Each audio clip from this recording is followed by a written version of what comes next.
शिवसेनेच्या निकालानंतर आता महाराष्ट्राचे लक्ष राष्ट्रवादी कुणाची, अजितदादांची की शरद पवार गट कुणाचे आमदार अपात्र होणार या निकालाकडे लागून राहिले। मात्र ज्याप्रमाणे मुख्यमंत्री शिंदेंच्या ताब्यात शिवसेना गेली त्याचप्रमाणे अजितदादा गटाचाही निकाल लागेल अशी चर्चा सुरू आहे। यामुळे अजितदादांचा गेम सेफ झालाय असं म्हणायला वाव मिळतोय। मात्र खरंच असं होणार आहे का, जाणून घेऊयात या व्हिडिओमधून।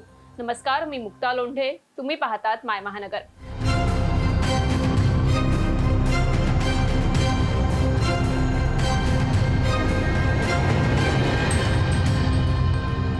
शिवसेनेचा निकाल लागल्यानंतर अध्यक्ष राहुल नार्वेकर यांनी अनेक वृत्तवाहिनींना मुलाखत दिली।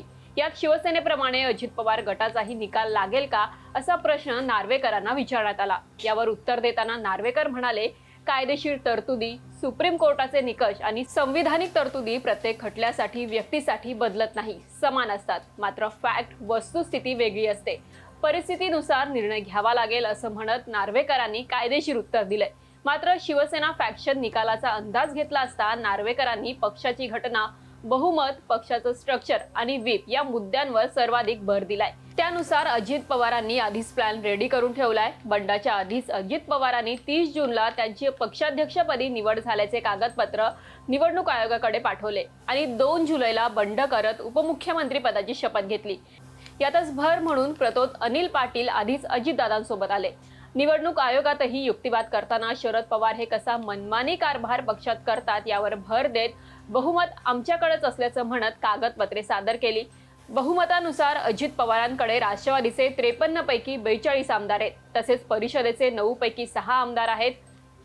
यासह नागालँडचे 7 पैकी 7ही आमदार आपल्याकडे असल्याचा दावा अजित पवारांनी केलाय। लोकसभा आणि राज्यसभा प्रत्येकी 1 खासदार अजित पवारांकडे आहे। यासह लाखोंच्या संख्येने प्रतिज्ञापत्र असल्याचा युक्तिवाद निवडणूक आयोगासमोर करण्यात आलाय।